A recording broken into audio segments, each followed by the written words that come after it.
வாழ்க வையகம், வாழ்க வளமுடன்.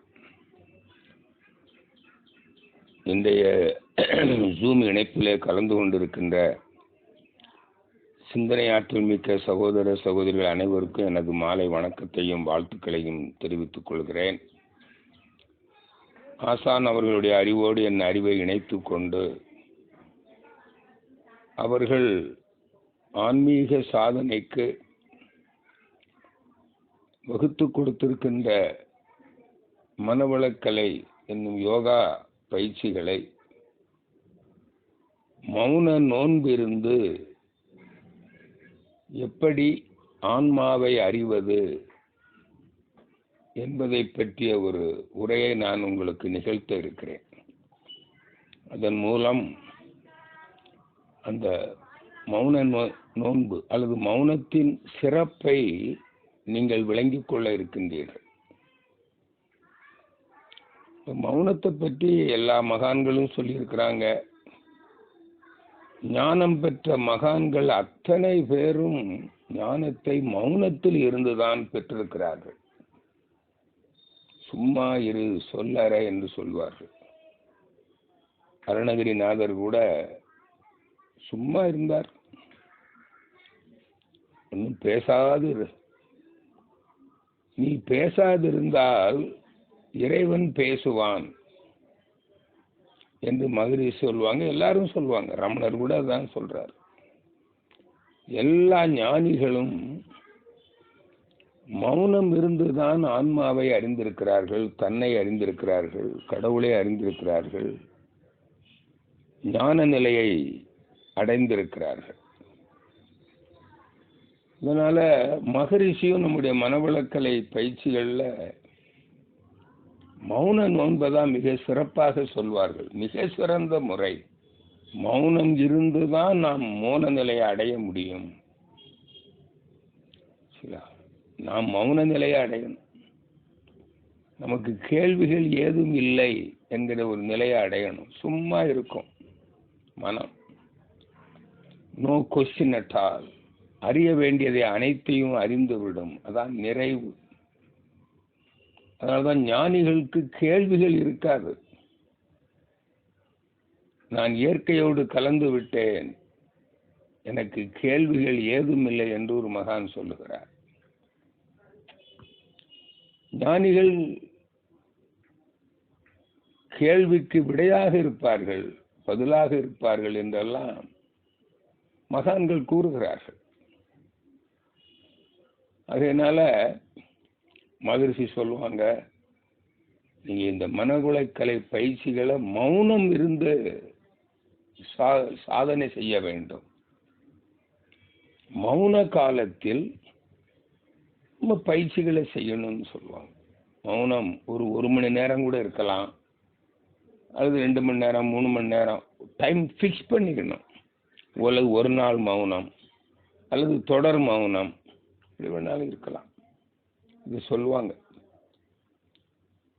நான் அரசு பணியில இருந்த போது ஏதோ சில நாட்கள் தான் எனக்கு மௌனம் இருக்க முடிந்தது. அதுவும் மனவளக்கலைக்கு வந்த காலத்துல, அப்ப நான் ஆசிரியராக தொண்டு செய்த காலத்தில் சனி ஞாயிறு எல்லாம் வகுப்புகள், வெளியூர்களுக்கு போயிடுவோம். இப்போ வேலை நாட்கள்ல அலுவலக பணி, முழு நாள் மௌனம் இருக்கவே முடியாது. சில நாட்கள் இந்த மௌனம் நான் எப்படி இருப்பேன்னா, டிராவல் டைம்ல இப்போ கோயம்புத்தூர்ல இருந்து பொள்ளாச்சிக்கு போறேன்னா 1 மணி நேரம் பஸ்ல டிக்கெட் வாங்கிட்டு கண்ணை மூடிடுவேன். டிக்கெட் வாங்கிட்டு இல்லைன்னா மறந்துடும். 1 மணி நேரம் மௌனம் தான். இந்த மௌனத்தில் இருந்து உடல் பயிற்சி காலையில பண்ணிடுறோம் அல்லவா, அங்க என்ன செய்யணும்னு சொல்லியிருக்காங்க? அகத்தவம், அகத்தாய்வு, அவ்வளவுதான். அந்த அகத்தாய்வுல அந்த ஆன்மாவை அறிவதற்கு, தன்னை அறிவதற்கு, நான் யார் என்று அறிவதற்கான அகத்தாய்வு பயிற்சிகள், தற்சோதனை பயிற்சிகள் இதை சொல்லியிருக்கிறாங்க. அது உங்களுக்கு நினைவுபடுத்த விரும்புகிறேன்.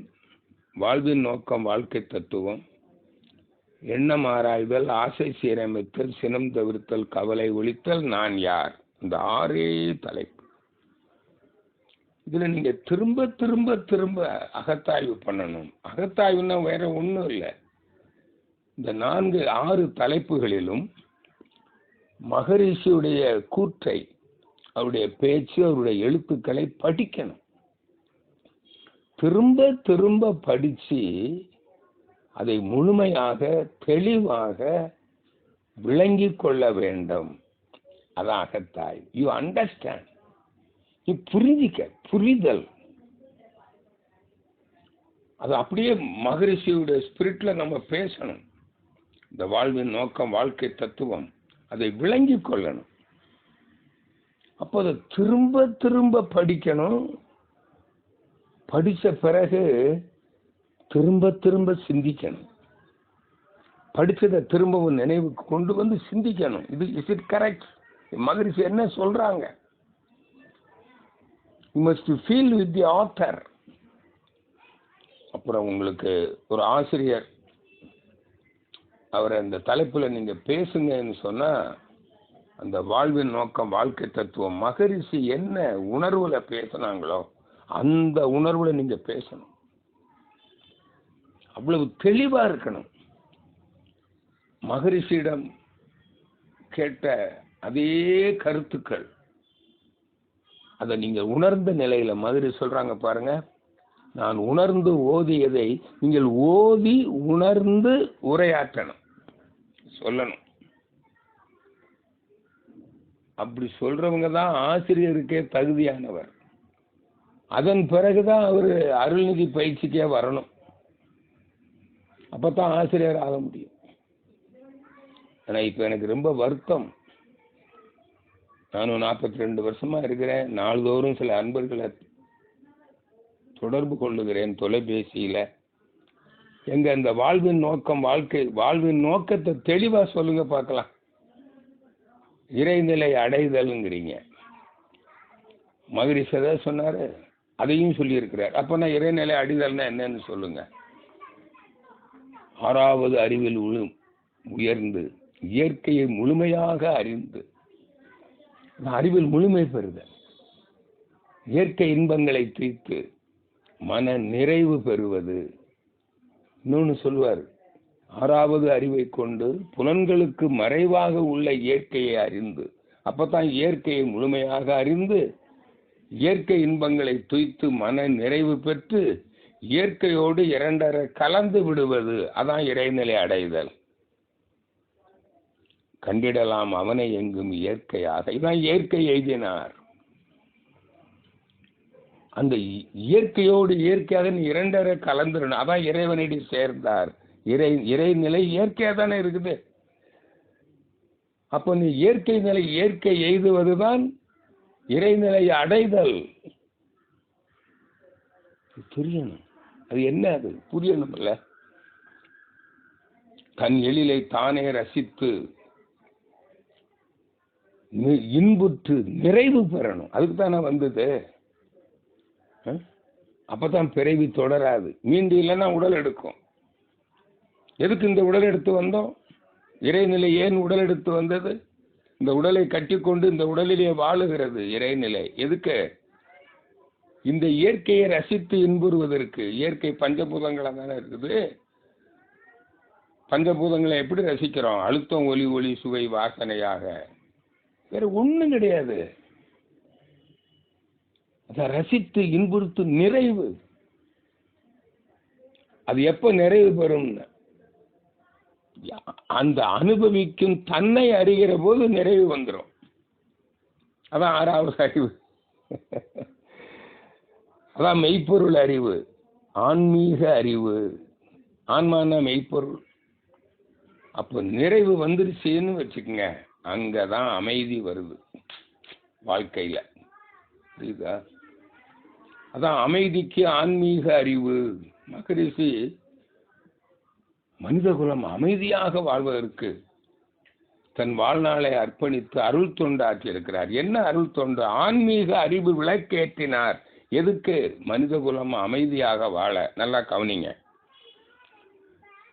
தனி மனித வாழ்வில் அமைதி, குடும்ப வாழ்வில் அமைதி, சமுதாய வாழ்விலே அமைதி. அதான் அமைதி அமைதி அமைதி சொல்றோம்ல. தவத்தின் இறுதியில 3 தரம். எதுக்கு? தனி மனித அமைதி, குடும்ப அமைதி, சமுதாய அமைதி. சமுதாய அமைதி தான் உலக அமைதி வந்துடும்.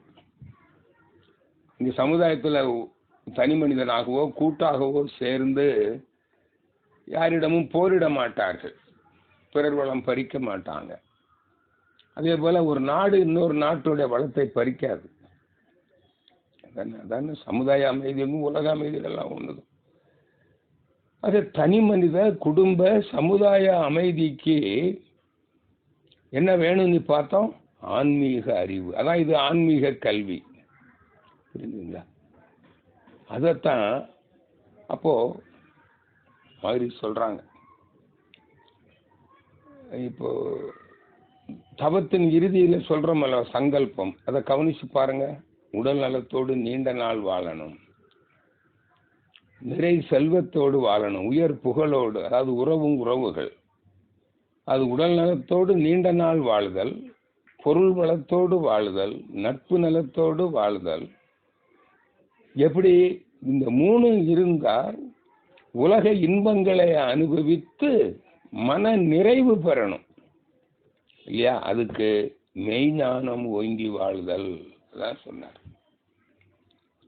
ஒவ்வொரு நாளும் தவத்தின் இறுதியில சொல்றோம்ல, உடல் நலம் நீளாயுள், நிறை செல்வம், உயர் புகழ். இந்த 3 இருந்தாதான் நீ உலக இன்பங்களை அனுபவிக்க முடியும் இல்லையா? அதுல மன நிறைவு வேணுமே. இந்த உலக இன்பங்களை அனுபவிப்பதற்கும் மன நிறைவு பெறுவதற்கும் என்ன வேணும்னு சொன்னாங்க? மெய்ஞானம். அதனாலதான் மகரிஷி சொல்லுவாங்க, எல்லாரும் சொல்லுவாங்க, வாழ்க்கையை முதல்ல விளங்கிக் கொள்ளுங்க. பிரச்சனை இல்லாத வாழ்க்கை இல்லை, சிக்கல் இல்லாத வாழ்க்கை இல்லை. No life without problem. எல்லாரும் சொல்ல கேள்விப்பட்டிருக்கீங்கல்ல. ஆனால் கவலை இல்லாமல் வாழலாம், சிக்கல் இல்லாத வாழ முடியாது. சிக்கல்களை சந்திப்பதுதான் வாழ்க்கை. அது சொல்லுவாங்க, உடல் நலத்திற்கு வரும் சிக்கல்கள், அதாவது பிரச்சனைக்கும், பொருள் வளத்திற்கு வரும் பிரச்சனைக்கும், நட்பு நலத்திற்கு வரும் பிரச்சனைக்கும், மன நிறைவுக்கு வரும் பிரச்சனைக்கும் அறிவால் தீர்வு கண்டு கவலை இல்லாமல் வாழ்வதே அமைதியான வாழ்வு. முதல்ல அமைதியான வாழ்க்கைன்னா என்னன்னு தெரிஞ்சுக்கங்க. இந்த சிக்கல்கள் வருமா வராதா? ஹெல்த் ப்ராப்ளம் வரும், வெல்த் ப்ராப்ளம் வரும், ரிலேஷன்ஷிப் ப்ராப்ளம் வரும், பீஸ் ப்ராப்ளம் வரும். இந்த ப்ராப்ளத்தோடு தானே நம்ம முன்னோர்கள் வாழ்ந்தாங்க, பெற்றோர்கள். நான் இப்போ கேட்குறேன், நம்ம கருத்தரிச்சோம்ல, நம்ம அப்பா அம்மாவுடைய கரு சேர்ந்து நம்ம குழந்தைய கருத்தரிச்சோம் இல்லையா? அப்போ அவங்களுடைய வாழ்க்கை நிலை என்ன பாருங்க. உடல் நலத்துக்கு பிரச்சனை, பொருள் வளத்துக்கு பிரச்சனை, நட்பு நலத்துக்கு பிரச்சனை, மன நிறைவுக்கு பிரச்சனை. இந்த பிரச்சனையோட தானே வாழ்ந்தாங்க. வாழ்க்கையில் அமைதி இல்லாம தானே வாழ்ந்தாங்க. அப்பதானே நம்ம கருத்தரிச்சோம். அப்ப நம்ம வாழ்க்கை எப்படி இருக்கும்? அப்படியே தான் இருக்கும். நம்ம கருத்தரிக்கும் போது நம்ம பெற்றோர் இந்த ஆன்மாவை அறிந்தவர்களா, அமைதியாக வாழ்வதற்கான அறிவிலை முழுமை பெற்றவர்களா? அவங்களுக்கு தெரியுமா? தெரியாது. அவர்கள் உடல்நலம் காக்கும் அறிவை அறிந்திருந்தார்களா? அறிந்திருந்தா அவங்க உடல்நலத்தோடு வாழ்ந்திருப்பாங்களே. பொருள் வளத்தோடு வாழும் அறிவை அறிந்திருந்தார்களா? அறிந்திருந்தால் அவர்கள் நிறை செல்வத்தோடு வாழ்ந்திருப்பார்களே. நட்பு நலம் காக்கும் அறிவை முழுமையாக அறிந்திருந்தால் நல்ல உறவுகள் மேம்பட்டிருக்குமே.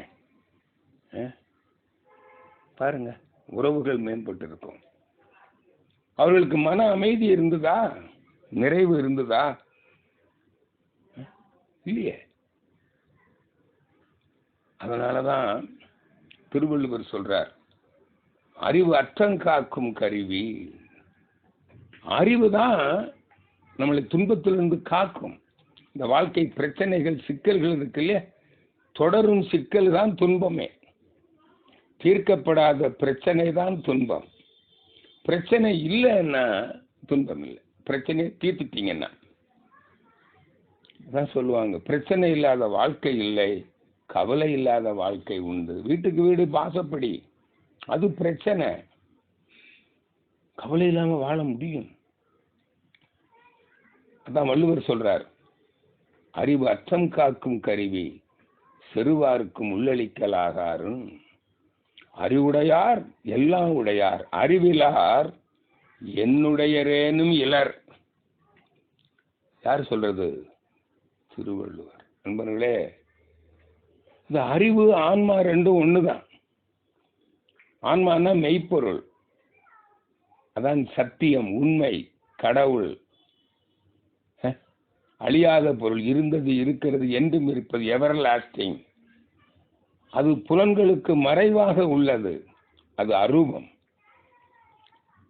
அதுதான் அறிவு. அறிவுக்கு உருவம் இருக்கா?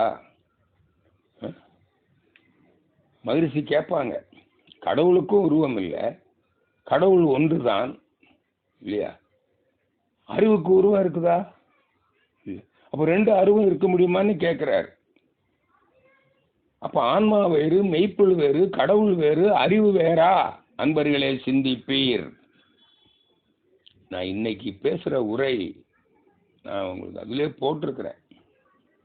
எல்லாரும் ஆன்மாவை அறியலாம் வாங்க, மௌனத்துல எப்படி அறியறதுன்னு சொல்லி கொடுக்குறேன்னு சொல்லியிருக்கிறேன். இன்னைக்கு உங்களுடைய அழைப்பில் தான் இருக்குது. நான் தான் போட்டேன். அப்படி நல்லா கவனிங்க. எல்லாம் அறியும் அறிவுதனை விட்டு எல்லாம் அறிந்து மீன்கொன்றும் இல்லை. எல்லாம் அறிந்த அறிவினை நான் என்றால் எல்லாம் அறிந்த இறையனலாமே. திருமூலர். அறிவேதான் தெய்வம் என்றார் தாயுமானார், அகத்ததுதான் மெய்ப்பொருள் என்று எடுத்து காட்டி அறிவதனை அறிவித்தார் திருவள்ளுவர். அவ்வறிவை அறிவதற்கு முறைகள் சொன்னார் அறிஞர் திருமூலர். அப்பேரறிவில் ஆழ்ந்து ஆனந்த கவியாத்தார் ராமலிங்கர். அறிவறிய, அதான் அறிவை, ஆன்மாவை அறிய அறிவு திருக்கோயிலை அமைத்தார் நம்முடைய ஆசான் அருள் தந்தை வேதாத்திரி மகரிஷி அவர்கள். அதனாலதான் அவர் அந்த அறிவை அறிவதற்கு, ஆன்மாவை அறிவதற்கு, உடலுக்கும் உயிருக்கும் மனதுக்கும் வடிவமைத்து வழங்கியிருக்கின்ற அந்த மனவளக்கலை யோகா பயிற்சிகளை ஆன்மீக கல்வி என்று கூறுகிறார். இது ஆன்மீக கல்வி. அதில் தான் நானும் மாஸ்டர் டிகிரி. நான் ட்ரெடிஷனல் யோகாவிலையும் அந்த பதஞ்சலி யோகா, உலகத்தில் இருக்க எல்லா யோகா கலைகளையும் படித்து பரீட்சை எழுதி அதுலேயும் நான் முதுகலை பட்டம் வாங்கியிருக்கிறேன். அதுவும் ஃபஸ்ட் கிளாஸில் வாங்கியிருக்கிறேன். ஆனால் எனக்கு அங்கே முழுசாக கிடைக்கல அந்த இதில். அதுக்கப்புறம்தான் நம்ம கலையே வந்தது, yoga for human excellence, YHE. அப்புறம்தான் எனக்கு இதுக்கு முன்னாலே தெரிஞ்சு போச்சு. சரி, அதையும் படித்து ஒரு பட்டம் வாங்கி வச்சுக்குவோம். ஏன்னா பேருக்கு பின்னால் அப்படி போட்டோம்னா தான் ஏதோ இவருக்கு யோகாவை பற்றி கொஞ்சம் பேசுறதுக்கு தகுதி இருக்குதுங்கிறது சமுதாயத்துக்கு தெரியும். அப்போதான் கொஞ்சம் காது கொடுத்து கேட்பாங்க. ஏன்னா இவர் யார் யோகாவை பற்றி பேசுறதுக்கு? யோகாவிலலாம் இவர் ஏதாவது படிச்சிருக்காரா, மாஸ்டர் டிகிரி வாங்கியிருக்கிறாரான்னு கேட்பான். அதுதான் நான் படித்தேன். அன்பானவர்களே, அந்த ஆன்மாவை அறிந்ததும் அது எப்படி பண்ணணும்னு சொல்லியிருக்கார் மகரிஷி. பாருங்க, உடலுக்கு ஒரு பயிற்சி கொடுத்தார். அது உடலுக்கும் மனசுக்கும் சேர்த்து தான். உடல் வேறு மனம் வேறு அல்ல. உங்களுக்கு தெரியும், உடலுக்கு கொடுக்கிற பயிற்சி மனதுக்கும் விளைவை கொடுக்கிறது. Exercise effects on the mind through the body. அதே போல meditation effects on the body through the mind. இது ஏதோ உடலுக்கான பயிற்சி, அது மனதுக்கான பயிற்சி, அப்படி ஒன்றும் கிடையாது. எல்லாம் ஒன்றுதான். உடல், உயிர், மனம். உயிரும் உடலும், உடல், உயிர், மனம், இந்த மூணும் சேர்ந்தா ஒண்ணுதான் மனம். மனம்னு சொன்னா இந்த உயிர் உடலுக்கு பேரு மனம்.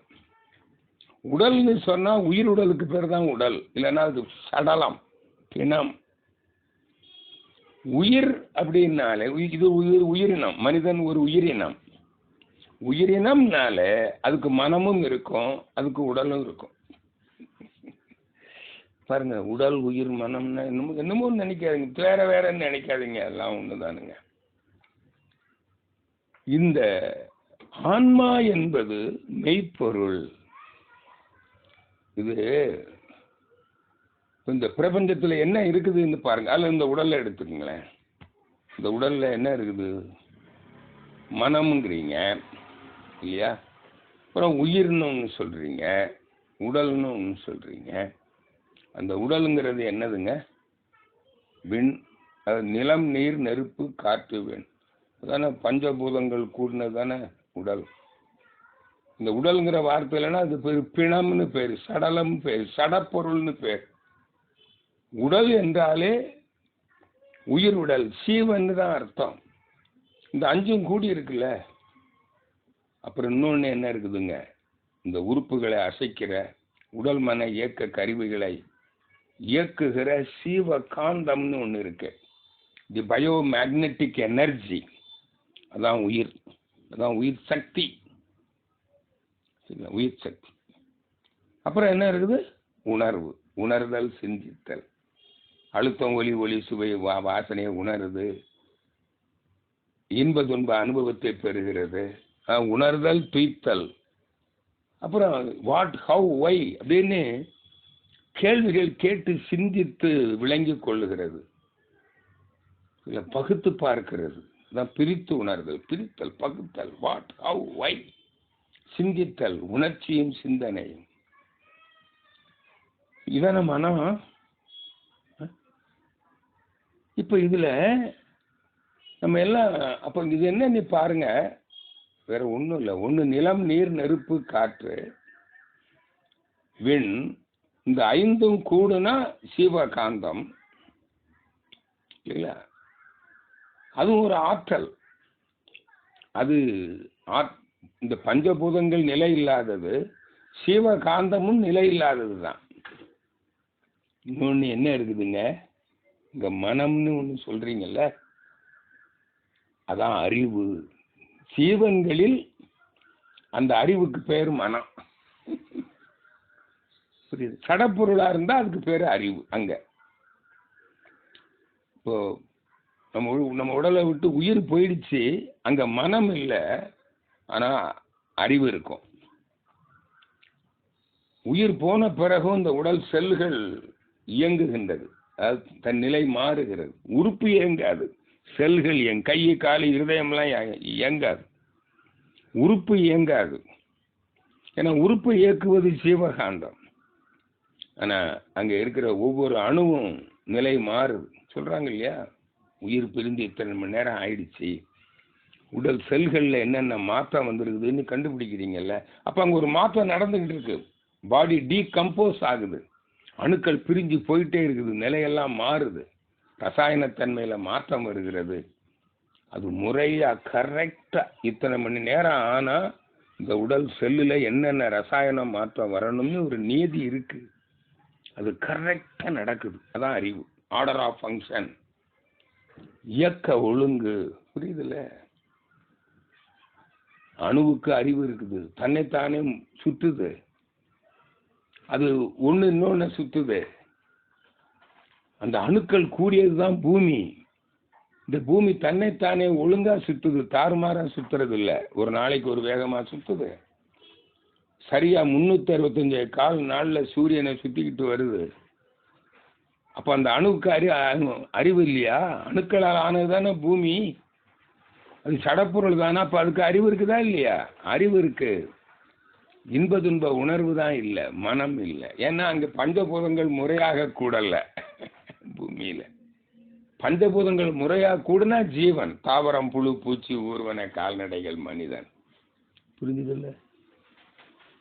இப்படி அப்ப இங்க ஆன்மாங்கிறது என்ன பாருங்களேன். இந்த பஞ்சபூதங்களுக்கு அப்பால ஒண்ணு இருக்கு, அதான் அறிவு. அந்த அறிவு தானே தெய்வம், அது மறைபொருள். அந்த அறிவு தான் இங்க மனமாவும் இருக்குது. அப்ப அறிவு வேற மனம் வேற அல்ல. அப்ப பஞ்சபூதங்களுக்கு அப்பால ஒன்னே ஒண்ணுதான் இருக்குது, ஆறாவதாக இருக்கிறது. ஏழாவதுன்னு ஒண்ணு இல்லை.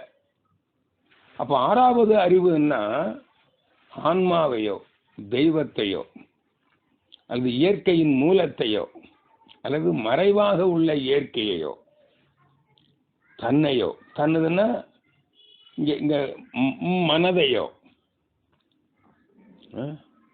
அறியும் அறிவு. இதுதான் ஆன்மீக அறிவு. ஏன்னா இயற்கையை முழுமையாக அறியணும். அறிஞ்சாதான் இயற்கையில் இருக்கக்கூடிய இனிமை விளங்கும். தானே சொன்னோமல்லவா, இயற்கையை முழுமையாக அறிந்து அப்போ இந்த வாழ்வின் நோக்கம் புரியும். அங்க உடல்நலம் காக்கணும், பொருள் வளம் பெருக்கணும், நட்பு நலம் பேணணும், இந்த உலக இன்பங்களை அனுபவித்து மன நிறைவு பெறணும். இதுதான் மனித பிறவியின் நோக்கம் என்பது அப்பத்தான் புரியும். அப்படி புரிஞ்சிருச்சுன்னா அது மாதிரி சொல்ற வாழ்வின் நோக்கம் விளங்கும், வாழும் முறையும் விளங்கிவிடும். அப்பதான் வாழ்வாங்க வாழ்வான்.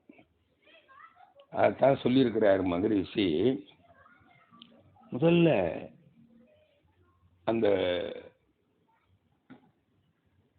இயற்கையின் அமைப்பு, இயக்கம், விளைவுகளை அறிந்து கொள்ளுகிற போது இன்பம்னா என்னன்னு தெரிஞ்சிடும். பாருங்க, இந்த இறைநிலை தான் பஞ்சபூதங்களாகி முறையாக நட்சத்திரங்கள் கோள்களாகி முறையாக கூடி ஜீவன்களாகி இந்த பஞ்சபூதங்களில அழுத்தம், ஒலி, ஒளி, சுவை, வாசனை என்கிற பஞ்ச தன்மாத்திரைகள் நடைபெறுகிறது.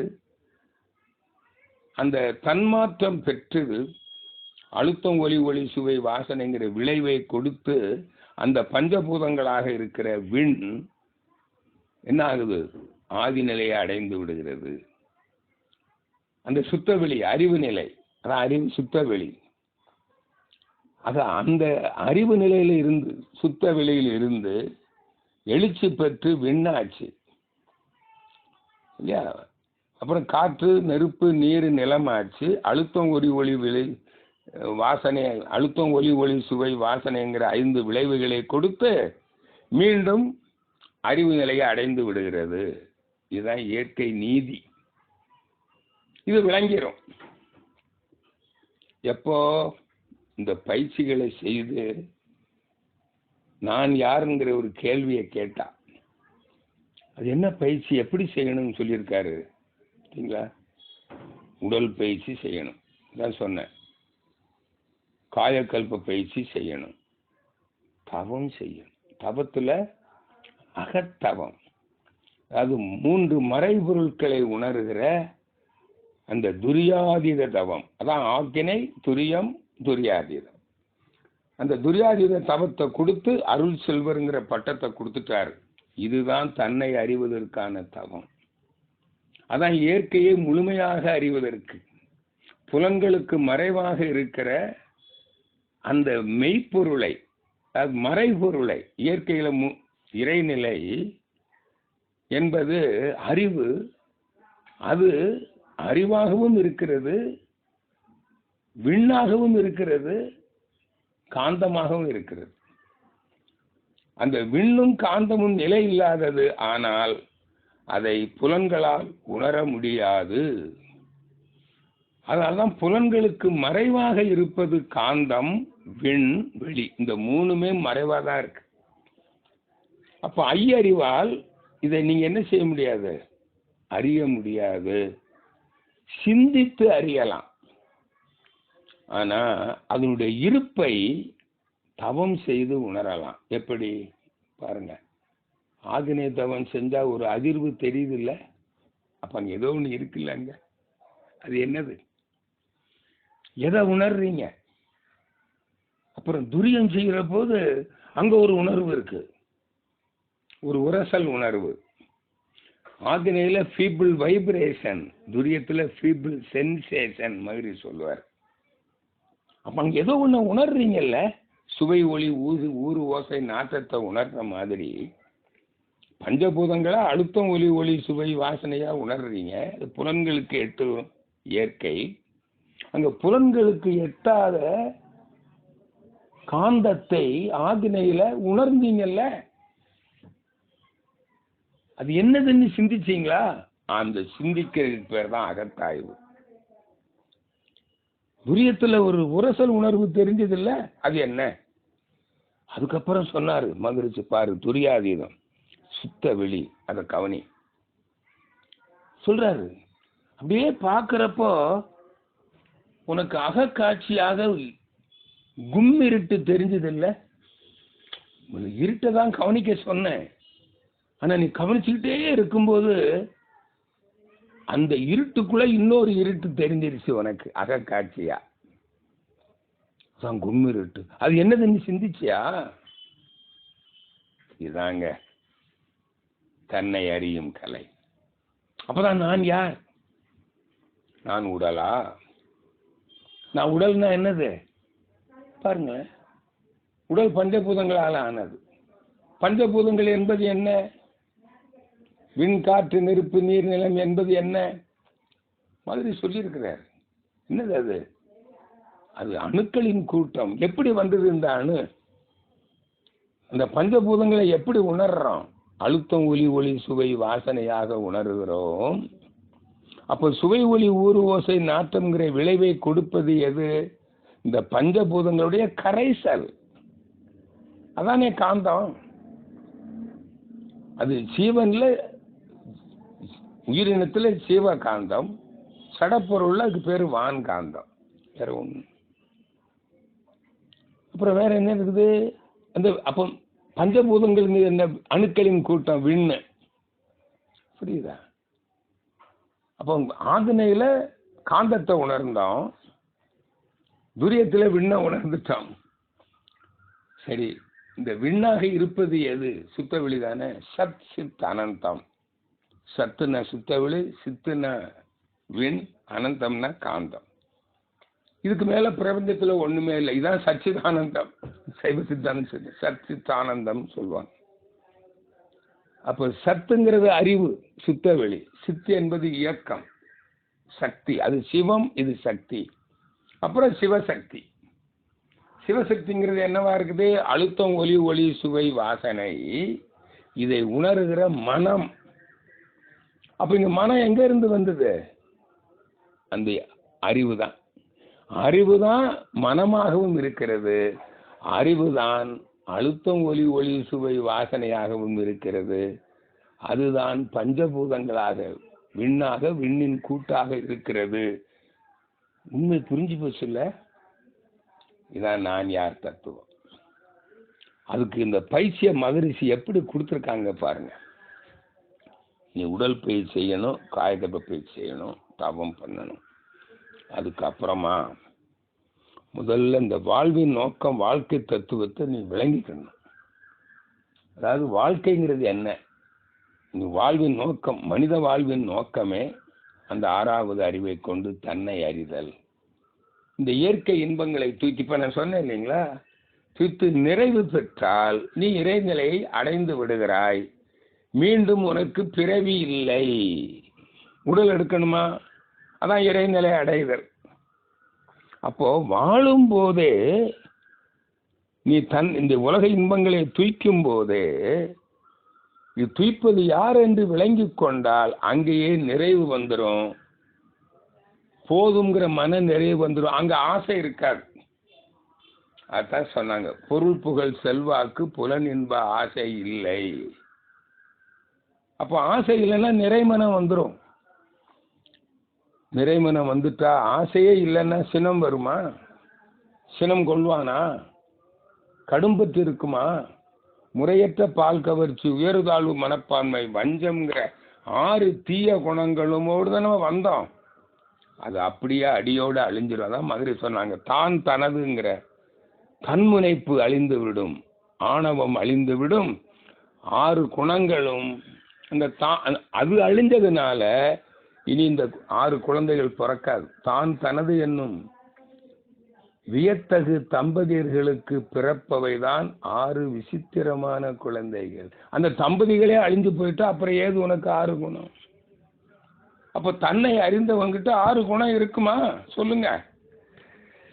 அந்த 6 குணம், அதுல பேராசை இருக்குமா? அந்த பேராசை இல்லைன்னா நீ உலக இன்பங்களை அனுபவிக்கிற பாரு. பொருள் ஈட்டும் செயல், புலனின்பங்களை அனுபவிக்கும் செயல், அதுல பொருள் ஆசையோ புலனின்ப ஆசையோ இருக்குமா உனக்கு? அந்த பொருளையும் ஈட்டுவாய், புலன் இன்பங்களையும் அனுபவிப்பாய். நீ அதுல அளவு முறையை மீறுவியா? எண்ணி பாருங்க. உணவுல உழைப்பு, உறக்கம், பாலுறவு, எண்ணம், இந்த கெட்ட எண்ணமே வராது. எப்படி நீ பிறருக்கு கேடு நினைப்ப? என்ன தெரிஞ்சு போச்ச யாரு? எல்லாமே நீதானே. தன்னை அறிந்த போது பாருங்க, இந்த 5 செயல்களில் மனிதன் அளவு முறையை மீற மாட்டான். இனி அவனுக்கு நோயே இல்லை. முன் செயலுக்காக வந்திருக்கலாம், வரலாம் இல்லையா? அல்லது ஏதோ கொஞ்சம் முன்ன பின்ன இருக்குது, ஒரு சிறு தொந்தரவு வருது, அது தானா சரியாயிக்கும். நோயை தனித்து விடுவாய். நோய் நாடி நோய் முதல் நாடி அது தணிக்கும் வாய நாடி. அப்பதான் மயிறு சொல்ற, உடற்பயிற்சி செய்வ, காயகல்பம் பண்ணுவ, மனசை அமைதியா வச்சிருப்ப, தவம் பண்ணுவ. ஆனா அதுக்கு இந்த கெட்ட எண்ணம் வருமா? இறை உணர்வு பெற்ற பிறகுதானே கெட்ட எண்ணம் வராது. ஆனா அதுக்கு முன்னாடி உனக்கு கெட்ட எண்ணம் வந்துகிட்டே இருக்கும், மனம் கொந்தளிச்சுக்கிட்டே இருக்கும். நீ தவம் செய்து சிந்திக்க முடியாது. தவம் செய்து மன அலையை குறைக்கணுமே. அப்போ மன அலை தவம் செய்யும் போது மூளை செல்கள் ரசாயன மாற்றம் பெறும். அப்பதான் மூளைக்கு இந்த மறைபொருளை சிந்தித்து அகத்தாய்வு செய்வதற்கான ஒரு தர மேம்பாடு அப்பதான் வரும். அதுதான் தவம் பண்றீங்க. சிந்திப்பதற்கு, அகத்தாய்வு செய்வதற்கு மூளை செல்களை பக்குவப்படுத்தணும். அதுதான் தவம். அப்போ தவம் செய்யறதுக்கு உங்களுக்கு உயிர் சக்தி செறிவா இருக்கணும். அதான் குண்டலினி சக்தியா இருக்கணும். நெருப்பு சக்தி, சூடு, அதை சூடு பண்ணணும். எப்போ உயிர் சக்தி சூடா இருக்கும்னா அது செறிவா இருந்தாதான், திணிவு இருந்தாதான். இந்த திணிவை பராமரிக்கிறதுக்கு உடல் பயிற்சி, காயக்கல்ப பயிற்சி. உடம்பால் அழியும் உயிரார் அழிவர். அப்போ நீ கெட்ட எண்ணம் வந்தா உயிர் சக்தியை இழந்துருவ, அழுத்தம் குறைஞ்சிரும். பேராசை வந்தா ஆசையை சீரமைக்கலன்னா மனம் கொந்தளிக்கும். சினம் தவிர்க்கலன்னா மனம் கொந்தளிக்கும். கவலையை ஒழிக்கலன்னா மனம் கொந்தளிக்கும். அப்போ நீ தவத்துல பெற்ற ஆற்றலை இழந்து விடுவாய். தவத்துல மேம்பட முடியாது. அதுக்கு தான் மகரிஷி நீ மௌனம் நீ இந்த அகத்தாய்வு எப்படி செய்யணும்னு முதல்ல வாழ்வின் நோக்கம், வாழ்க்கை தத்துவத்தை புரிஞ்சுக்கணும். அதுதான் வாழ்வின் நோக்கம், வாழ்க்கை தத்துவம். தேவை 3. உயிர் வாழ்றதுக்கு அந்த பசி, தாகம், தட்பவெப்ப ஏற்றத்தாழ்வு, உடல், கல்விப்புல், உந்து வேகம், இந்த 3 தேவைகளை நிறைவு செஞ்சாதான் நீ உயிர் வாழ முடியும். 3 வகை காப்பு பெறணும். தற்செயல் விபத்து, வேற்றுயிர் பகை, இயற்கை சீற்றம். இல்லைன்னா நீ நீண்ட நாள் வாழ முடியாது. உடல் நலத்தோடையும் வாழணும், நீண்ட நாள் வாழணும். அதுக்கு உடல் நலம் காப்பதற்கு 3 தேவைகளை நிறைவு செய்யணும். 3 வகை காப்பு பெறணும். இப்ப சரியா போச்சா? பாடம் புரிஞ்சிடுச்சா? இங்கதான் சர்வைவலுக்கு கொடுத்துருக்கிறாரு. அப்புறம் என்ன, நீ இந்த உலக இன்பங்களை அனுபவிக்கணும், அப்படித்தானே? பொருள் வேணுமே. கடமை உணர்வோடு அற வழியில கடமை உணர்வு. என்ன சமுதாயம் தான் உனக்கு பொருள் கொடுத்துருக்குது, எப்பவுமே கொடுக்குது. தனி மனிதனா நீ பொருள் ஈட்ட முடியாது. நீ தொழிலுக்கு வருவதற்கு முன்பும் தொழிலுக்கு வந்த பிறகும் கூட சமுதாய உழைப்புல தான் நம்ம பொருள் ஈட்டி வாழ்றோம். அப்போ சமுதாயத்துக்கு பலன் அளிக்கக்கூடிய, நன்மை தரக்கூடிய ஒரு தொழிலை கற்றுக்கொண்டு கடமை உணர்வோடு தொழில் செய்யணும். அப்புறம் அங்க யாருக்கும் துன்பம் கொடுக்க, ஏன்னா சமுதாய உழைப்புல தானே பண்ற. அதான் தனக்கோ பிறருக்கோ தற்காலத்தோ பிற்காலத்தோ உடலுக்கோ மனதுக்கோ துன்பம் வராத வகையில நீ வாழணும், தொழில் செய்யணும். உலக இன்பங்களை அனுபவிக்கணும். பொருள் ஈட்டல், புலனின்பங்களை அனுபவித்தல், இதான அதான் ஒழுக்கம். பிறருக்கு உதவணும்ல, அதான் ஈகை. பாருங்க, கடமை, ஒழுக்கம், ஈகை முடிஞ்சு போச்சா? அறநெறி 3. சரி, நீ இறைவனை அறியணுமே, தன்னை அறியணும்லவா? அதுக்கு 14 வயசு வரையில தெய்வத்தை நம்பணும், அவ்வளவுதான். உங்களால புரிஞ்சுக்க முடியாது. பெரியவங்க சொல்லுவாங்க, உருவம்னு சொல்லுவாங்க, அருவம்னு சொல்லுவாங்க, எப்படியோ சொல்லட்டும், நீ சொன்னதை நம்பணும். ஆனா 14 வயசுக்கு மேல நம்பக்கூடாது. சொல்லால் மட்டும் நம்பாதே, சுயமாய் சிந்தித்தே தெளிவாய். ஏன்னா 14 வயசுல அந்த சிந்திப்பதற்கான மூளை பகுதி கட்டி முடிக்கப்பட்டு விடுகிறது. புரியுதா? அகத்தாய்வு பண்றதுக்கு மூளை ரெடி. அதுக்கு மேலையும் நீ அகத்தாய்வு பண்ணாம தீட்சை எடுத்து குருவனுடைய துணையோட, ஏன்னா குரு இருந்தா எளிதாக நீ தன்னை அறியலாம், கடவுளை அறியலாம் இல்லையா? அப்பாவை அறிவதற்கு நமக்கு அம்மாவுடைய துணை வேணுமே, உதவி வேணுமே. தெய்வத்தை அறியறதுக்கு குரு கிடைச்சா ரொம்ப எளிதாக அறிஞ்சிடலாம். அப்போ அந்த குரு தான் தெய்வத்தை சிந்தித்து தானே அறிய முடியும். சிந்திப்பதற்கு மூளை செல்கள் இயங்கணும், இருக்குது, இயங்கணும். 14 வயசுல கட்டி முடிச்சிருச்சு. எப்படி இயக்கிறது? அதுதான் தவம். அப்ப தவத்தை கொடுத்து உபதேசம் பண்றாரு. ஞான உபதேசம், இறைநிலை உபதேசம், நான் யாருங்கிற உபதேசம். புரியுதா? அப்பதான் நீ விளங்கிக்க முடியும். விளக்கம் பெற்ற பிறகு நீ அதுக்கப்புறம் உடனே 6 குணங்கள் அழிஞ்சிரும். ஆனால் இதுக்கு முன்னால் இனிமே ஆசை வராது, ஆணவம் அழிஞ்சிரும், மாயை விலகிரும், 6 குணங்கள் இருக்காது. நீ இனிமே தீய செயல் செய்ய மாட்ட. ஆனா என்ன செயல் செய்வ? நல்லதே செய்வாய், பிறர் துன்பம் போக்கி வாழ்வாய். அப்போ நீ கொண்டு வந்த வினை இருக்கு பாரு, சஞ்சித பிராரப்த கர்மாக்கள். நீ முன்னோர்கள் செய்த வினைப்பது வித்து மூலமா வந்ததுலே சஞ்சித கர்மம், பாவங்கள்.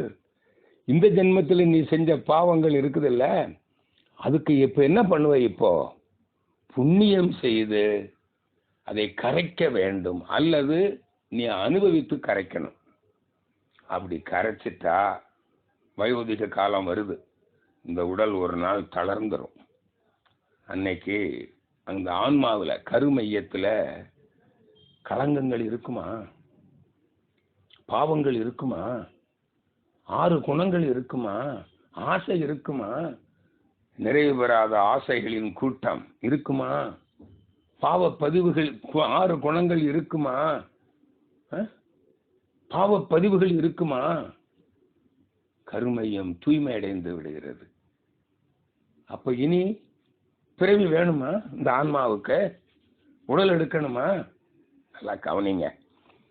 இதுதான் முழுமை பேரு, நம்பிக்கை விளக்கம் முழுமை பேரு. அப்பதான் சாமி சொல்வார், அந்த விளக்கம் பெற்றவர்கள் தொண்டுக்கு வந்து விடுவார்கள். அதான் தொண்டு, முழுமை பேரு. இப்படி நீங்க மௌனத்துல உட்கார்ந்து இந்த தலைப்புல அப்படி தெளிவான அறிவை பெறணும். இதான் மௌனத்தின் சிறப்பு. அடுத்தது சொல்லியிருக்கிறோம், எண்ணம் ஆராய்தல். இன்னொன்னு, எண்ணம்னா என்ன, ஏன் ஆராய வேண்டும், எப்படி ஆராய வேண்டும் சொல்லியிருக்கிறோம்ல. வேற ஒண்ணும் இல்லை. எண்ணம்னா நம்முடைய பெற்ற அனுபவங்கள், சிறு 3 வயதிலிருந்து நாம் பெற்ற செய்த செயல்களுடைய விலை பதிவு உள்ள இருக்குது, அது நினைவா வருது. அப்போ நினைவாக வரும்போது அந்த செயலுக்கான விளைவும் சேர்ந்துதானே வரும். அப்ப விளைவு நல்லதா கெட்டதா? கெட்டது என்றால் எனக்கோ பிறருக்கோ தீங்கு விளைவித்தது என்று கண்டால் அங்கேயே உட்கார்ந்து தவம் பண்ணி, இந்த செயலை எவ்வளவு கொடிய செயல் செஞ்சிருக்கிறேன் நான், இனிமேல் அதை செய்ய மாட்டேன், செய்யக்கூடாது, நான் இனிமேல் விழிப்போடு இருப்பேன் என்று அந்த எண்ணத்தையும் அங்க பதிய வைக்கணும். அதுதான் உள் மனதில் பதியும். அதான் அறிவு பதிவு. நடுமனம்னு சொல்றோம் பாருங்க, உள்மனம் ஆழமா பதிஞ்சிடும். அந்த உள்மனம் உறங்காது, அது எப்பவுமே விழிச்சுதான் இருக்கும். நீங்க அந்த எண்ணம் ஆராய்தல் பயிற்சி செய்து, இனிமேல் நான் இந்த எண்ணத்திற்கு ஊக்கம் கொடுக்க மாட்டேன், அதுக்கு செயல் வடிவம் கொடுக்க மாட்டேன், நான் விழிப்போடு இருப்பேன், எண்ணி துணிய கருமம் என்று நீங்கள் மௌனம் இருந்து, இது ஒரு நாள் 2 நாள் இல்லை, எப்பெல்லாம் மௌனம் இருக்க வாய்ப்பு இருக்குதோ அப்பெல்லாம் செய்யணும். எப்படி மௌனம் இருக்கணும்னு தெரிஞ்சுக்குங்க. அது மௌனத்தை அப்புறம் சொல்றேன், என்ன செய்யணும்னு சொல்லியிருக்கிறேன். அப்படி பண்ணீங்கன்னா ஒரு காலத்துல கெட்ட எண்ணம் வராது, நல்ல எண்ணம் தான் வரும். அதே போல ஆசை அது இருக்கதான் செய்யும். இச்சை எழுந்திட காரணம் கண்டிடு, இச்சை முடிந்திட பின் விளைவு எண்ணிப்பார். சூழ்நிலை இச்சை என்பது இயற்கையின் எழுச்சி, இச்சித்து அனுபவித்து இச்சை ஒழுங்குறோம் இல்லையா? அப்போ இச்சை காரணத்தை கண்டுடு, அதை நிறைவு செய்யக்கூடிய தகுதி இருக்குதா, முடியுமா, தேவையா, தேவையில்லைன்னா விட்டுருங்க இல்லைங்களா? அப்படி ஆசைகளை ஒழுங்குபடுத்தி சீரமைத்து தேவையான ஆசையை எப்படி நிறைவேற்றுவது? சில தேவை இருக்கு நமக்கு, அது தேவைகளை நிறைவேற்றணும். ஆசைகள் வேறு, டிசையர் வேறு, நீடு வேறு. நீடு வேற, டிசையர் வேற, தேவை வேறு, ஆசை வேறு. ஆசைதான் துன்பத்துக்கு காரணம். தேவைகளை நிறைவு செய்யலாம். தேவை என்ன இதுங்க? உயிர் வாழ்றதுக்கான தேவை, உலக இன்பங்களை அனுபவிப்பதற்கான தேவை, அவ்வளவுதானே. அந்த இதெல்லாம் பொருள் வசதி. அது எப்படி அடைகிறது? அதுக்குரிய தகுதியை நீ பெறணும், திட்டமிட்டு செயல்படணும். நிச்சயமா தேவைகள் நிறைவேறும், ஆசைகள் இருக்காது. இதே போல சினம் தவிர்த்தல். சினம்னா என்ன? சினம் கொள்றதுனால என்ன நன்மை, தீமை என்ன? எந்த வகையிலும் பிரயோஜனம் இல்லை. உடல் நலத்துக்கு கேடு, பொருள் வளத்துக்கு கேடு, நட்பு நலத்துக்கு கேடு, தவம் செய்யவே முடியாது, அறிவு உயர்வுக்கு தடை. புரியுதுங்களா? அதே போல கவலை ரெண்டும் ஒண்ணுதான். சினமாவது கொஞ்ச நேரம் வந்தது போச்சு. இந்த கவலை இருக்கு பாருங்க, அது ஒரு புற்றுநோய் மாதிரிங்க. சொல்ல போனா இருந்துகிட்டே இருக்கும். அது எந்நேரம் துன்பம் தான் உங்களுக்கு. அங்க கொட்டிக்கிட்டே இருக்கும் உயிர் சக்தி. ஓட்டப்பானையில தண்ணி ஊத்தின கதை தான். ஓட்டப்பானையை வச்சுக்கிட்டு நீங்க நிறைக்கவே முடியாது, ஒரு காலமும் முடியாது. இதெல்லாம் செய்யணும். இது செஞ்சீங்கன்னா தான் நீங்க தவமே செய்ய முடியும். அங்கதான் அப்பவே உங்களுக்கு குணநல பேர் வந்துடும். நீங்க செய்ய செய்ய நல்ல குணங்கள் வரும், வாழ்க்கையில துன்பங்கள் குறையும். அப்பதான் நீங்க தவம் பண்ண முடியும். அப்பதான் மன அலை குறையும். அந்த மூளை செல்கள் பக்குவப்பட்டு அப்படியே அந்த சிந்திப்பதற்கு அதை தயாராகுதுங்க. அதுக்கு அப்புறமா தான் மகிழ்ச்சி கொடுக்குறாங்க பாருங்க. நான் யார், நான் உடலா, அப்படியே போறார். உடல் பஞ்சபூதங்களால் ஆனது. பஞ்சபூதங்கள் நுண்துகள்களின் தொகுப்பு. நுண்துகள் என்பது என்ன? சுத்தவெளி. ரைட். நான் உயிரா? உயிருங்கிறது என்ன? ஜீவகாந்தம். அது பஞ்சபூதங்கள் முறையாக கூடனா ஜீவகாந்தம். எப்படி வந்தது ஜீவகாந்தம்? அந்த விண்ணின் கரைசல். விண்ணு எப்படி வந்துச்சு? இறை துகள்களின் தொகுப்பு. இறை துகள் எங்க இருந்து வந்தது? சுத்தவெளி. அப்போ உடலும் சுத்தவெளி, ஜீவகாந்தமும் சுத்தவெளி. சரி, மனம்னா என்ன? இந்த ஜீவகாந்தம் தான் மனமாகவும் இருக்குது இல்லையா? அப்போ இந்த காந்தம்ங்கிறது சுத்த வெளியில் இருக்கிற ஆற்றல், மனம் என்பது சுத்த வெளியில் இருக்கிற அறிவு. சரியா போச்சா? இப்ப நான் உயிரா, நான் மனமா, நான் உடலா? ஏங்க, நான் யாருன்னு புரியல? புரிஞ்சு போச்சுல்ல, விளங்கி போச்சுல்ல? இதை உறுதிப்படுத்தணும். அதுக்கப்புறம் எப்படி உறுதிப்படுத்துறது? அதுக்கு தாங்க நாம இந்த விளக்கத்தை வச்சுக்கிட்டீங்கல்ல. இப்ப தெய்வம்னா இதுதான். அப்போ மதங்கள்ல சொல்லப்பட்டிருக்கிறது எல்லாம் அவதார தெய்வங்கள்னு சொன்னதெல்லாம் பக்தர்களுக்கு புரிஞ்சிக்க முடியாது. இன்னும் மகான்கள் எல்லாம் வணங்குறோம். குல தெய்வம், இஷ்ட தெய்வம், தேவதை வழிபாடு, குலதெய்வ வழிபாடு, மகான்கள் வழிபாடு, அவ்வளவும் இது என்னன்னு தெரிஞ்சிடும் நமக்கு. இறைநிலைங்கிறது சத்தியமா சுத்த வெளிதான், அறிவு தான். அது அப்போ நமக்கு இந்த சடங்கு சம்பிரதாயங்கள்லாம் ஒன்றும் தேவையே இல்லை. அது யாருக்கு? பக்தர்களுக்கு. புரியுதா? அங்கே போய் கடவுளை வேண்டுறதுக்கு ஒன்றுமே இல்லை. நான் தவம் பண்ணி நினைச்சாலே போதும். எனக்கு உடல் நலம் வேணும்னு நினைச்சீங்கன்னா உடல் நலம் வந்துடும். பொருள் வேணும்னு நினைச்சீங்கன்னா பொருள் வந்துடும். நட்பு நலம் வேணும்னு நினைச்சீங்கன்னா வந்துடும். இதை வாழ்த்துறீங்களா? வாழ்க வளமுடன் வாழ்த்துங்க. எல்லாரும் உனக்கு நண்பர்கள் தான், பகையே இல்லை. எல்லாரும் உதவுவாங்க. நீ எப்படி வாழ்வ? நீ உழைச்சி பொருள் ஈட்டுவ. உனக்கு பொருள் வராதா? நீ நினைச்சாலே போதும். இந்த மாசம் எனக்கு இந்த மாசத்துல இருந்து ஒரு 10,000 ரூபா வருமானம் கூடுதலா வேணும்னு நினைச்சீன்னா 10,000 ரூபா வந்துடும். நினைச்சாலே தவத்துக்கு அவ்வளவு பெரிய வலிமை இருக்குது. ஏன்னா நீ தெய்வமாயிட்டிய. வேண்டிய அங்க எய்தலால் செய் தவம். பக்தர்கள் அப்படி இல்லை. அவங்க அங்க போய் அந்த கோயில்ல போய் சர்ச்சில் மாஸ்கில் கோயில்ல போய் உட்கார்ந்து அங்க ஒரு காந்த களம் இருக்குது, செறிவு. அதனால அங்க போனோடனே கொஞ்சம் மனம் அமைதி அடையும். அவங்க எண்ணும் போது அந்த எண்ணத்துக்கும் வலிமை உண்டு. ஆனால் தவம் செய்தா முழு வலிமை, முழு பலன். உருவத்தை வணங்குனீங்கன்னா மந்திரம் ஓசையிலோ ஒளியிலோ மனதை ஒருமுகப்படுத்தி நீங்க கடவுளை வணங்கினாலும் பலன் உண்டு. சொற்ப பலன், அற்ப பலன், சிறிய பலன். அதான் அதுக்கு பேரு சிறு தெய்வ வழிபாடு. தவம் பண்ணா பெருந்தெய்வ வழிபாடு. இது அது சின்ன சாமி வணக்கம், இது பெரிய சாமி வணக்கம். புரிஞ்சு போச்சா? இப்ப பாருங்களேன், இதுக்கு அப்புறமா உங்களுக்கு தெரிஞ்சு போச்சு உடல் நலம்னா என்ன. ஓ, இந்த பஞ்சபூதங்கள் கூடி இந்த சீவகாந்தமா இருக்கு. இந்த சீவகாந்தம் தான் உடல் மன இயக்க சக்தி. இத நான் பேராசப்பட்டோ அல்லது அறியாமையினாலேயோ என்னுடைய பஞ்சபூத கூட்டை நான் குலைத்து விட்டால், இப்ப பாருங்க, உணவுல அளவு முறை மீறினீங்கன்னா நிலமும் நீரும் பாதிக்கும். உழைப்புல வெப்பமும் காற்றும், உறக்கம், பாலுறவு, எண்ணம், இந்த 3ல ஆகாயம். பஞ்சபூதங்களுக்கு தொடர்பு இருக்குதா? இந்த உலக இன்பங்களுக்கு புலனின்ப ஆசைப்பட்டு நீங்க செலவு பண்ணுனா ஜீவகாந்தமே அழுத்தம் குறைஞ்சு போயிடும், லோ வோல்டேஜ். அப்போ உடல் இயக்கம், மன இயக்கம், உடல் இயக்கமே சரியா நடக்காது, ஜீரணம் நடக்காது, கழிவுகள் தேங்கிரும், உயிரோட்டத்துக்கு தடை வந்துடும். சரியா போச்சா? இப்போ மௌனம் இருந்து உங்களை அறிந்ததும் நான் யாருன்னு தெரிஞ்சதும் உடல் நலம் காக்கும் அறிவு தெளிவாக விளங்கி விட்டது. அப்போ நான் இனிமேல் என்ன செய்யணும்? நான் 5 அளவு முறை காக்கணும், உடல் பயிற்சி காயக்கல்பம் பண்ணணும், தவம்பம் பண்ணணும். பிறருக்கு செஞ்ச பாவத்தினால எனக்கு நோய் வரும் அல்லவா? பிறருக்கு நான் முற்பகல் செய்யும் தமக்கு நான் தானே வரும நோய். அப்போ என்ன செய்யணும்? நான் 2 ஒழுக்க பண்பாடை கடைப்பிடிப்பேன், துன்பப்படுறவங்களுக்கு உதவுவேன், யாருக்கும் துன்பம் தர மாட்டேன். முழுமையா தெரிஞ்சு போச்சு.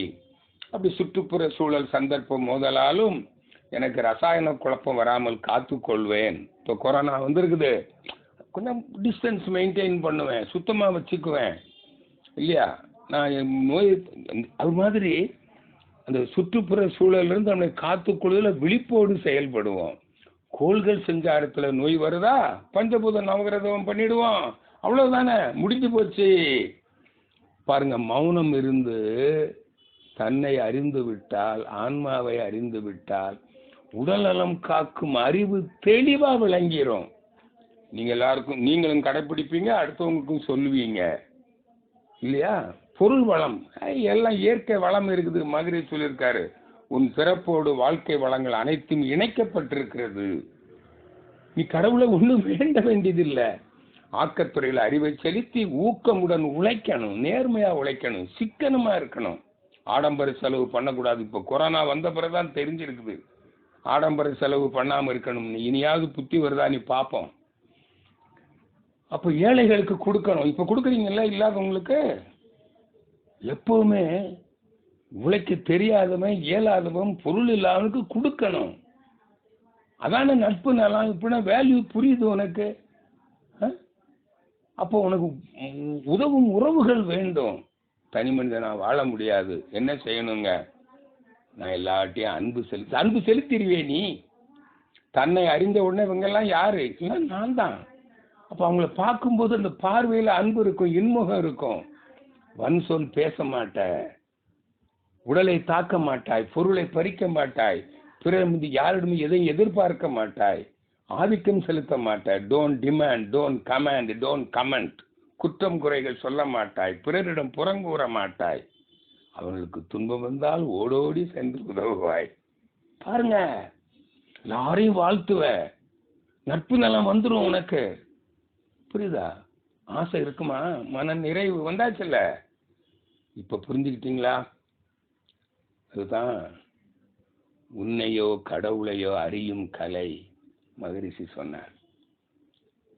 யோகா என்பதே இயற்கையை அல்லது கடவுளை தன்னையோ அறியும் கலை.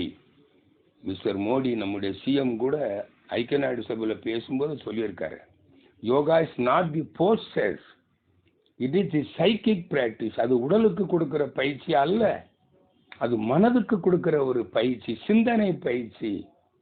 To understand the nature and self, இயற்கையும் தன்னையும் அறியும் கலை. எதுக்கு? To discover the truth of oneness. ஒன்றுதான் அனைத்துமாக இருக்கிறது. அத்வைத தத்துவம், அத்வைதம். புரியுதா? ஒன்னஸ், ஒன்றாக காண்பதே காட்சி. மகிழ்ச்சி சொன்னாங்க, அவன் நீ ஒன்றாய் அறிந்த இடம். இந்த இயற்கையே ஒன்றுதான். இறைநிலை முதல் மனித மனம் வரை எங்கேயும் தொடர் விடுபட்டு போகவில்லை. பேரியக்க மண்டலம் பெரிதுதான் என்றால் ஒரு இயக்கமாய் உந்தன் உடலாயரை அதை காணுகின்றேன். இதெல்லாம் தாங்க ஞானம். புரியுதுங்களா? இப்போ இதுதான் தன்னை அறிதல். இப்படி அறிவதற்கு என்ன செய்யணும் இப்பவும் சொல்றேன். இந்த மௌனம் இருக்கணும். மகரிஷி காலத்துல மௌனம் இருந்து அப்புறம் என்ன பண்ணாங்க, இந்த நவம்பர் மாதம் முழுவதும் மௌனம் இருந்தாங்க மகரிஷி. அந்த சமயத்தில் நான் அரசு பணியில் இருந்ததுனால எனக்கு மௌனம் இருக்கிறதுக்கு ஏதோ ஒரு நாள் 2 நாள் இருப்பேன், ஏதாவது லீவு நாளில் வந்து இருப்பேன். அதுக்கப்புறம் ஒரு வருஷம் என்ன பண்ணேன், 15 நாள் லீவு போட்டேன். 15 நாள் மகரிஷியோடு சேர்ந்து மௌனம் இருந்தேன். நிறைய மாற்றம் வந்தது. ஆனாலும் எனக்கு அந்த தத்துவ விளக்கம் எல்லாம் புரிஞ்சுதுங்களா? ஆனால் அந்த சமாதி அனுபவமும் அந்த இன்ட்யூஷனும் வரல.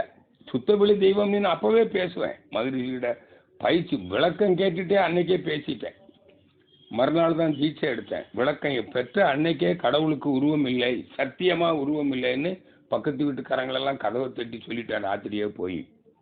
ஆனால் மௌனம் இருந்து அந்த சுத்த வெளியவே அகத்தாய்வு பண்ணி எண்ணமாராய்தல், ஆசை சீரமைத்தல், செனுந்தவிருத்தல், கவலை ஒழித்தல், நான் யார், இப்படி பண்ணிக்கிட்டே வர்றேன்.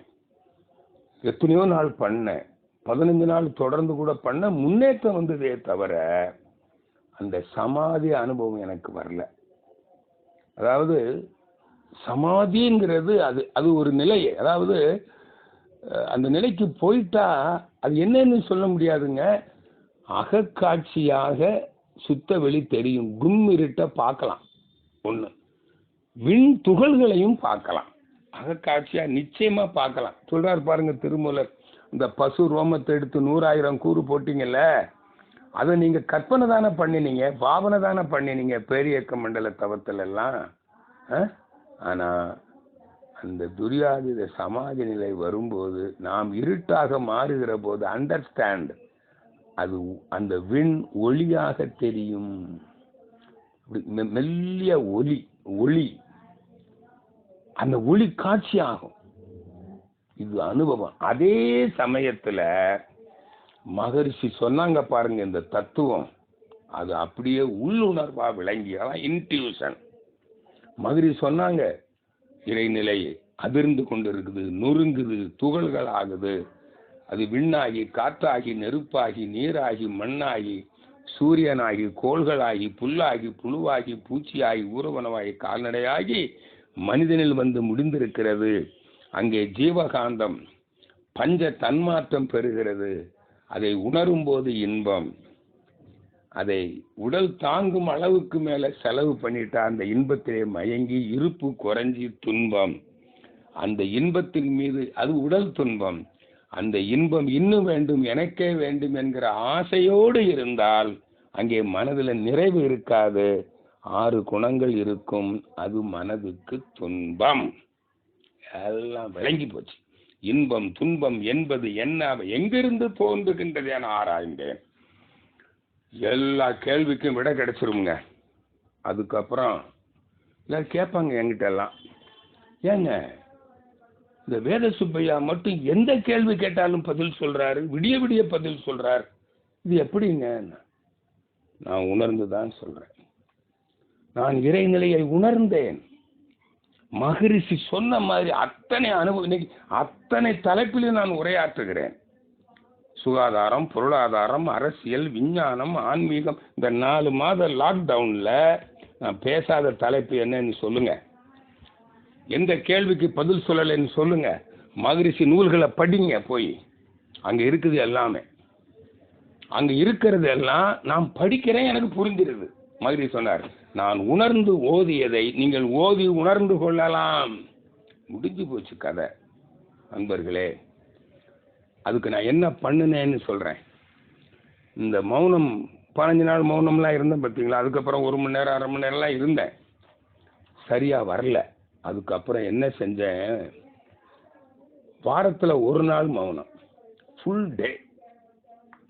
முந்தின நாளே முடிவு பண்ணிடுவேன். காலையில் எழுந்ததுலேருந்தே பேச மாட்டேன்.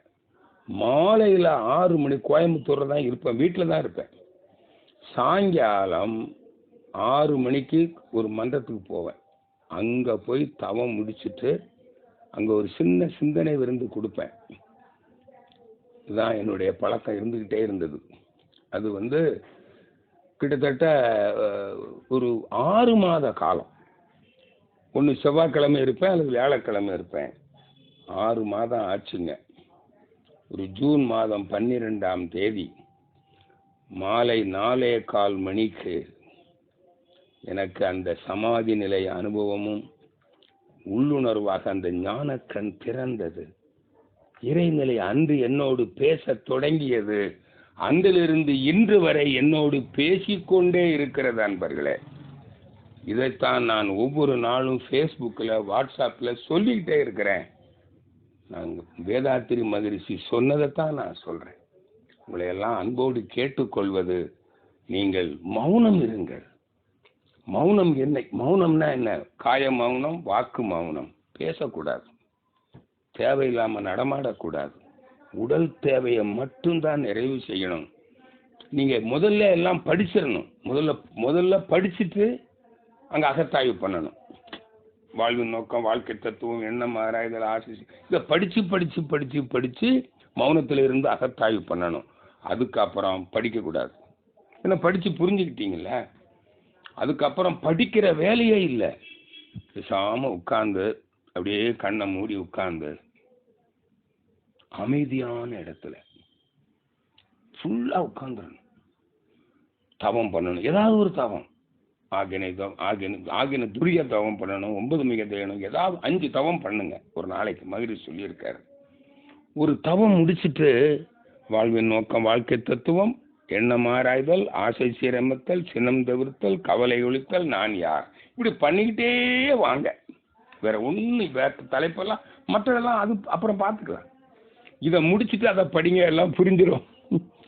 பிறப்புக்கு முன்னும் இறப்புக்கு பின்னும், செயலொழிவு நீதி, கர்ம யோகம், கருமையம், உலக சமுதாய அமைதி, குடும்ப அமைதி, செயல் விளைவு நீதி, எல்லா பாடமும், அஸ்ட்ராலஜி, அஸ்ட்ரானமி எல்லாம் புரிஞ்சு போயிடும். அது அப்புறம் இருக்கு. முதல்ல இதை மட்டும் பண்ணுங்க. நீங்க மகத்தாய்வுல, இந்த மௌனத்துல, மன்றங்கள்ல சொல்லி கொடுப்பாங்க முதல்ல.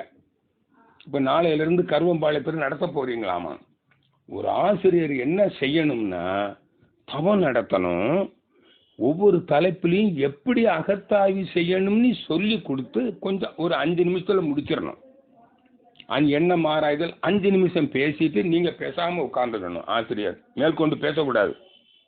இருக்கிறவங்க ஒரு 15 நிமிஷம் அதே தலைப்புல சிந்திக்கணும். 20 நிமிஷம் முடிஞ்சு போயிடும். புரியுங்களா?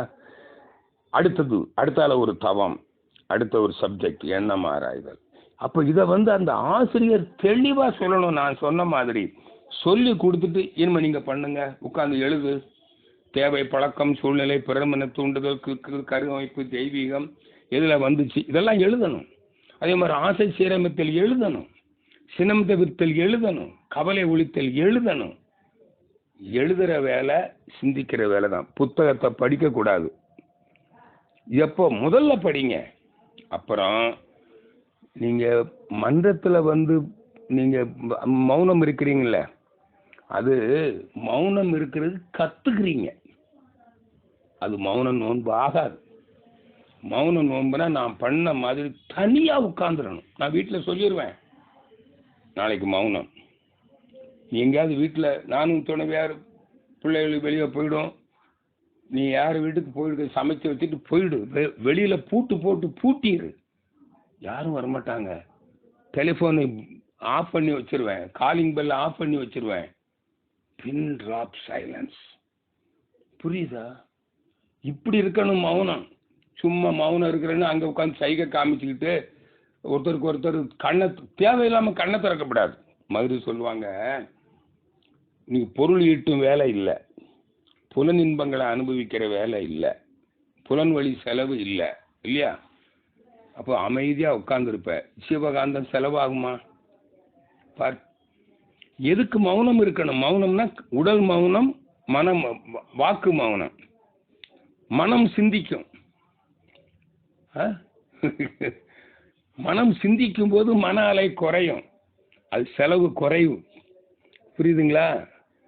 புலன்கள் அழுத்தம், ஒலி, ஒளி, சுவை, வாசனையை உணர்ந்தா செலவு. மறைபொருளை பற்றி சிந்தித்தால் மன அலை குறையும். அப்போ ஜீவகாந்த இருப்பு கூடும். எல்லாம் புரிஞ்சுதுங்களா? சிந்திப்பதே தவம். அதனால மௌன காலத்தில் அமைதியான இடத்துல உட்கார்ந்து நீங்க தனியா இருக்கணும். தபத்திற்கு ஒருவர். அப்படி ஒன்று மன்றத்திலே போய் இருங்க. அப்படியானால் அங்க யாரும் பேசக்கூடாது. போர்டில் எழுதி போட்டுறணும் தவம் என்ன தவம்னு எழுதி. ஏன்னா அவங்களுக்கு தவம் தெரியுமில்ல. இத்தனை மணிலிருந்து இத்தனை மணி வரையில தவம், இந்த நிமிடத்திலிருந்து இந்த நிமிடம் வரை அகத்தாய்வு, எழுதி போடு போட. இப்படி நடத்துங்க. அறிவு திருக்கோயில்ல மௌனம் எப்படி நடத்தணுன்றதை இப்படி நடத்துங்க. பயிற்சியாளர்கள் முறையாக கற்று தன்னை அறிவார்கள், ஆன்மாவை அறிந்து கொள்வார்கள். அவர்கள் வாழ்வில தனி மனித வாழ்க்கையிலும் குடும்ப வாழ்க்கையிலும் சமுதாய வாழ்க்கையிலும் அமைதி நிலவும் என்று கூறி உங்கள் அனைவருக்கும் எனது வாழ்த்துக்களை தெரிவித்து நிறைவு பெறுகிறேன். அனைவருக்கும் நன்றி, மகிழ்ச்சி, வாழ்த்துக்கள். வாழ்க வளமுடன்.